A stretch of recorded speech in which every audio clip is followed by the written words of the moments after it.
Salut sportif, c'est Goulven Tristan, vainqueur à 4 reprises de la Coupe du Monde d'Ultra Triathlon 2016, 2022, 2023, 2024 et je te souhaite la bienvenue sur ma chaîne YouTube, Monsieur Performance. Jingle.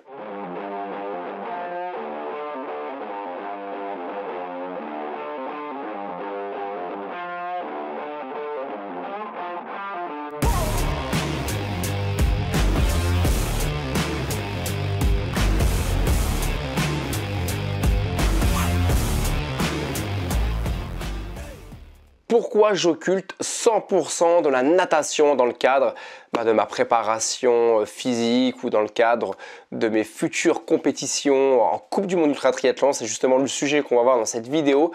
Avant d'aller plus loin, si ce n'est pas encore fait, je t'invite à t'abonner à ma chaîne YouTube, activer la petite cloche, commenter la vidéo. Je me ferai un plaisir d'y répondre personnellement. Et si ce n'est pas encore fait, à venir rejoindre ma communauté Instagram qui ne cesse de grandir. Si tu souhaites avoir des tutos sur le sport, me rejoindre aussi à travers ma préparation physique, mentale, dans le cadre de la Coupe du Monde Ultra Triathlon et toutes les autres compétitions que je peux faire, viens rejoindre ma communauté Instagram. Tu apprendras plein de choses sur le sport, le développement personnel, le mindset, comment atteindre tes objectifs et j'en passe. Mais avant toute chose, revenons-en justement à la vidéo de ce jour. Donc pourquoi j'occulte 100% de la natation dans le cadre de mes entraînements et de toutes les compétitions sportives que je peux faire en Coupe du Monde d'Ultra Triathlon? C'est une question en fait, je ne vais pas dire qui m'a perturbé, mais presque durant ces dernières années où je m'entraînais pas du tout avec sérieux en natation. Autant j'ai quelques facultés à me discipliner pour la course à pied et le vélo. Et encore le vélo, un peu plus compliqué, mais surtout la course à pied, c'est assez évident pour moi. C'est vraiment quelque chose de très naturel. Et par contre, la natation, je culpabilisais tous les ans de me dire que je nageais pas assez. Grosso modo, en 2022-2023, je m'entraînais peut-être, je faisais peut-être une dizaine de kilomètres en préparation en vue de la Coupe du Monde d'Ultra Triathlon. Donc j'allais peut-être à la piscine 2, 3, 4 fois de février à avril avant d'entamer les Coupes du Monde d'Ultra Triathlon. Et je culpabilisais souvent de me dire j'y vais pas, c'est pas sérieux, c'est malgré les bons résultats que j'avais. Alors, en Coupe du Monde, j'ai jamais eu de bons résultats en natation, mais malgré ça, j'arrivais à m'en sortir à travers le vélo, à travers la course à pied, et ça m'a pas empêché, que ce soit en 2016, 22, 23 ou 2024, de gagner la Coupe du Monde Ultra Triathlon. Mais c'est vrai que sortir régulièrement dernier ou dans les derniers, ça fait pas forcément sérieux. Et on culpabilise, on culpabilise de se dire ouais, on est vainqueur de 4 coupes du monde d'ultra triathlon, mais on nage pas très bien et ça me faisait culpabiliser. Il y avait quelque chose en fait qui me chagrinait et en fait indirectement je m'étais créé une charge mentale supplémentaire de me dire c'est pas bien, faut que j'y aille, mais voilà, par rapport au travail, par rapport à la famille, par rapport à plein de choses aussi, j'avais du mal à y aller. Et en fait, cette année, en 2025, j'ai décidé de ne pas m'entraîner en natation, de m'enlever indirectement cette charge mentale, de l'assumer complètement pour moi déjà, pour me libérer d'un poids et de me dire cette année, la préparation physique, on va la faire 100% sur la discipline du vélo et de la course à pied. On va se concentrer sur ces deux sports. C'est très compliqué quand on pratique une discipline comme le triathlon qui regroupe 3 sports, de s'investir dans 3 sports. Et du coup, je préfère m'investir à fond, mettre mon focus sur la course à pied et sur le vélo que de m'enlever certaines heures à vélo et en course à pied pour les intégrer en natation, mais d'aller m'entraîner en natation un peu à reculons ou sans aucune motivation. Donc en fait, j'ai préféré revoir en fait ma manière de m'entraîner et vraiment de mettre en 2025 comme je l'ai fait en 2024, mais en 2024 avec ce côté de culpabilité quand même. Cette année j'ai décidé de ne pas culpabiliser par rapport à ça, d'assumer mon choix et je suis plutôt content justement de l'assumer parce que ça m'enlève une charge mentale et ça me permet aussi de m'entraîner avec beaucoup plus de professionnalisme à la fois en course à pied et à vélo. Et pourquoi j'ai pris cette décision aussi d'arrêter mes entraînements en natation, malgré le fait que je ne sois pas forcément motivé ou que le temps aussi m'en empêche un petit peu, c'est surtout que aujourd'hui, si on prend la distance Ironman, donc sur un Ironman c'est 3,8 km de nage, moi je tourne à peu près en 1h30. 1h30 c'est un chrono qui est moyen, voire très moyen. Voilà, tout dépend où vous vous situez vous en natation. Moi j'estime qu'1h30 on est sur du moyen, très moyen. Ceux qui nagent en 1h15, on est plutôt sur des bons nageurs. Et ceux qui vont nager en 1 heure, on est vraiment là, on commence à toucher vraiment d'excellents nageurs. Et en fait, donc, si on prend cette échelle de chrono par rapport au niveau de natation qu'on met en face, je me situe à peu près à 15, allez, 20 minutes maximum des bons nageurs. Donc je ne suis pas forcément très loin, mais gagner 15-20 minutes sur 3,8 km de nage sur une distance Ironman, il faudrait que je m'investisse pas mal quand même. C'est pas grand chose, mais c'est quand même beaucoup. Et il faudrait que je m'investisse peut-être 2-3 heures de nage par semaine. Mais si en fait cette charge d'entraînement, au lieu de la mettre en natation, je venais à la mettre à la fois en course à pied et ou à vélo, en fait c'est pas 15-20 minutes que je gagnerai, mais c'est au minimum 1 heure, 1h30 que je pourrais gagner à vélo ou en course à pied, ou les deux, 1h30 à vélo et 1h30 en course à pied. Parce que là où la spécificité de la natation, on va travailler que les bras, ou quasiment que les bras, ce qu'on va travailler à vélo et ou ce qu'on va travailler en course à pied, ça va nous permettre de les travailler en fait, de performer sur ces deux disciplines en même temps, le vélo et la course à pied. Donc les 2 ou 3 heures ou 4 heures par semaine d'entraînement que je devrais normalement mettre, si ce temps alloué à la natation, je le dispatche uniquement à vélo ou uniquement en course à pied, ou je le divise 2 heures plus 2 heures ou 1h30, 1h30 à vélo et en course à pied, je vais gagner au final beaucoup plus de temps sur le chrono que si je m'obstine à vouloir travailler ces 3 disciplines. C'est pour ça qu'il ne faut pas, à un moment donné, il faut apprendre à se connaître, savoir faire les bons choix, savoir analyser aussi par rapport à la charge de travail que vous allez mettre dans telle ou telle discipline, combien de temps ça va vous faire gagner au final.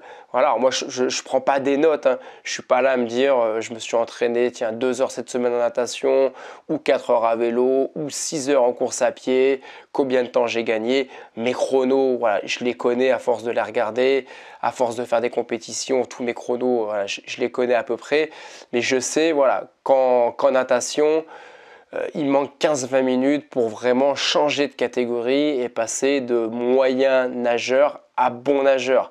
Mais ça va me demander du temps et ce temps aujourd'hui, par manque d'énergie, manque de motivation, manque de plaisir aussi, je préfère l'allouer sur des disciplines qui vont me faire plus kiffer, où je vais prendre plus de plaisir, où ce sera moins une charge mentale pour moi. C'est pour ça voilà, que j'occulte 100% de mes entraînements en natation. Alors après, j'ai fait aussi d'autres calculs.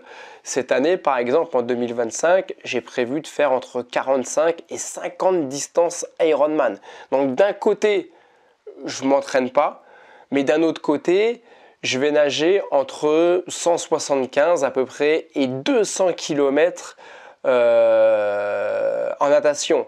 Donc ce qui est énorme. Si on fait un ratio en fait par semaine, ça fait à peu près entre 3,5 km et 4 km par semaine. Donc c'est comme si toutes les semaines, au final, sur une année, je nageais une distance Ironman. Ce qui n'est pas si mal, parce que tout le monde, toutes celles et ceux qui font du triathlon ne nagent pas forcément entre 3, 5 et 4 km par semaine.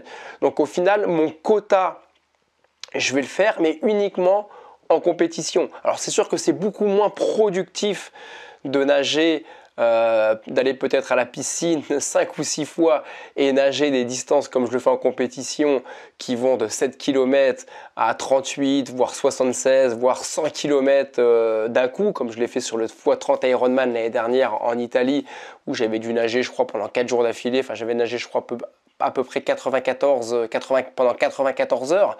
Donc c'est pas aussi productif que de se dire je vais nager une fois par semaine 3 km 5 ou 4 km où là on va vraiment être dans la performance, on va pouvoir faire, on fera bien les mouvements, bien les gestes, que quand on nage 38 km comme je l'ai fait le mois dernier pour la première manche de la Coupe du Monde Ultra Triathlon en Afrique du Sud où c'était un deck Ironman et j'ai nagé 38 km d'un coup.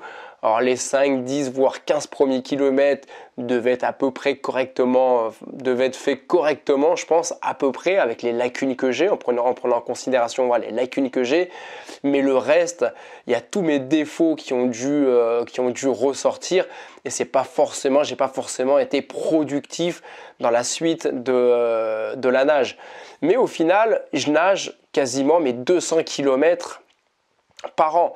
Voilà, à ça, il faudrait que j'arrive à rajouter entre 3 et 4 km par semaine pour pouvoir nager entre 300 et 400, 500 km par an, ce qui me permettrait, avec les bons mouvements, sur une distance Ironman, de passer sous 1h15. Ce serait vraiment mon objectif de me rapprocher de l'heure.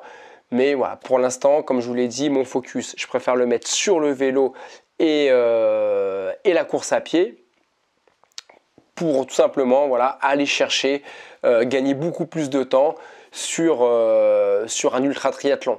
Je reprends l'exemple de l'Afrique du Sud. L'Afrique du Sud, donc là j'ai les chronos devant les yeux où j'ai mis 19h37 en natation.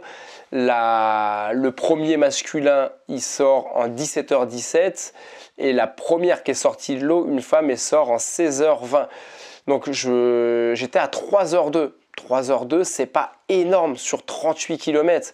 Alors qu'en vélo, moi je fais mes 1800 km de vélo en 133 heures et le deuxième homme à vélo, il fait 150 heures ou 151 heures. Donc il y a à peu près 20 heures de différence, presque une journée d'écart à vélo. Donc c'est pour ça qu'à vélo, en fait, si je mets la même charge d'entraînement en natation qu'à vélo, là où je vais gagner 15-20 minutes à vélo, enfin en l'occurrence là sur 38 km j'aurais peut-être gagné 1 ou 2 heures, alors qu'à vélo je peux facilement gagner 5, 10 voire 15 heures. Et pareil en course à pied. Voilà, il faut savoir que quand je travaille le vélo, je travaille aussi ça me fait travailler aussi la course à pied et vice versa, même si ce n'est pas exactement les mêmes muscles qui travaillent, mais grosso modo ça me fait progresser dans ces deux disciplines. Donc à vélo et en course à pied, si je cumule les deux, en me rajoutant 3-4 heures d'entraînement par semaine, je peux facilement gagner minimum 10, 15, voire 20 heures, voire beaucoup plus, là où je gagnerais que 2 ou 3 heures en natation sur une distance de 38 km. Donc voilà en fait pourquoi j'ai occulté la natation, pourquoi je ne regrette pas ce choix, parce qu'à un moment donné, il y a des chiffres, il y a une réalité, il y a des chronos, et je pense avoir fait le bon choix. Alors après, par rapport à d'autres objectifs, comme il risque peut-être d'en avoir un l'année prochaine, où normalement je suis censé faire l'enduroman, donc l'un des triathlons les plus exigeants au monde, avec la partie natation qui est la traversée de la Manche à la nage, où là on a 40 km de nage à faire dans la Manche. Là en l'occurrence, je ne suis pas sûr que si j'occulte la natation, j'arrive à terminer cet enduroman. Donc là, oui, en eau libre, je ferai en sorte de prendre des cours ou de m'investir davantage, non pas pour gagner du temps sur l'enduroman, mais pour éviter d'être échec sur les 40 km de la traversée de la Manche. Ça, ce sera à suivre en 2026 si c'est toujours d'actualité et si c'est validé aussi par l'organisation qui a validé et retenu mon dossier pour 2026 ou 2027. Normalement, c'est 2026. Mais dans le cadre de la Coupe du Monde d'Ultra Triathlon, voilà, je préfère mettre mon focus sur le vélo et sur la course à pied en attendant un jour d'avoir un peu ce déclic ou de me dire, tiens, voilà, je prends plaisir à nager, j'ai envie de moi-même d'aller à la piscine, nager sans me dire que c'est pour améliorer mes chronos en natation ou ceci, cela, comme je le fais parfois en course à pied. Je prends mes baskets, je vais courir, mais vraiment par pur plaisir, sans me dire que ça va être dans le cadre de la Coupe du Monde, de devoir m'entraîner et compagnie. Non, j'y vais, c'est pour m'entraîner, c'est pour moi, c'est pour mon plaisir. Le jour où je commencerai à avoir cet état d'esprit en natation, peut-être que je me dirai, bah tiens, je commence à prendre du plaisir à nager, je vais peut-être prendre des cours, ou voilà, il y a des choses qui vont s'améliorer. Et voilà. Après, c'est sûr que le fait de sortir, comme je vous l'ai dit au début de cette vidéo, régulièrement dans les derniers en natation, ça rajoute aussi une charge mentale. Voilà, sortir de l'eau dans les derniers, voire même dernier, comme ça m'arrive régulièrement, bah après, c'est une grosse remontada que je dois faire à chaque fois à vélo. Pendant que je suis en train de nager alors que les autres sont en train de faire des tours de vélo, c'est aussi voilà, un stress qu'on se rajoute et une charge mentale de se dire que pendant que moi je nage, bah, les autres ils sont en train d'enchaîner les kilomètres. Alors tout ça, j'ai fait un travail sur moi, j'arrive à en faire abstraction, mais c'est jamais simple. Voilà, c'est jamais simple de se dire... Bah, nous on nage et les autres ils sont en train d'enchaîner les kilomètres. Donc voilà, c'est de la charge mentale en plus, c'est un petit stress qu'on se rajoute aussi en plus, que quand on sort dans les premiers dans l'eau, qu'on commence la partie vélo, on est premier, deuxième ou troisième, la partie vélo, c'est pas pareil. Voilà, on l'aborde pas de la même manière, on l'aborde pas avec la même confiance que quand on arrive sur la partie vélo et on est dans les derniers. Donc tout ça, c'est des données à prendre en considération, de les travailler justement pour que ça se passe bien le jour J quand on sort dernier de l'eau et qu'on commence la partie vélo dans les derniers.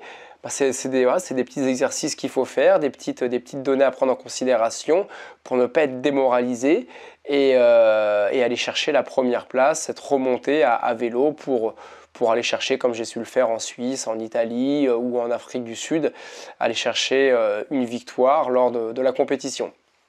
Donc voilà, donc n'hésite pas à me dire en commentaire, si toi tu fais du triathlon, est-ce que toi qui fais du triathlon, est-ce que tu travailles les 3 disciplines ou est-ce que tu occultes une des 3 ou peut-être 2 sur 3, peut-être que voilà, tu trouves d'autres plaisirs dans le triathlon malgré le fait que tu n'aimes pas une ou 2 disciplines. En tout cas, n'hésite pas à me faire un retour dans les commentaires, à me partager ton expérience, ta manière de t'entraîner et je me ferai un plaisir d'y répondre. En tout cas, j'espère que cette vidéo t'a permis d'apprendre de nouvelles choses sur le triathlon, sur moi, sur la manière surtout de s'entraîner, d'appréhender ou d'aborder des compétitions sportives.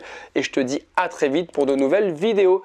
À très vite, à ton succès et aussi pense à rejoindre cette communauté sur Instagram. À très vite, à ton succès, bye bye.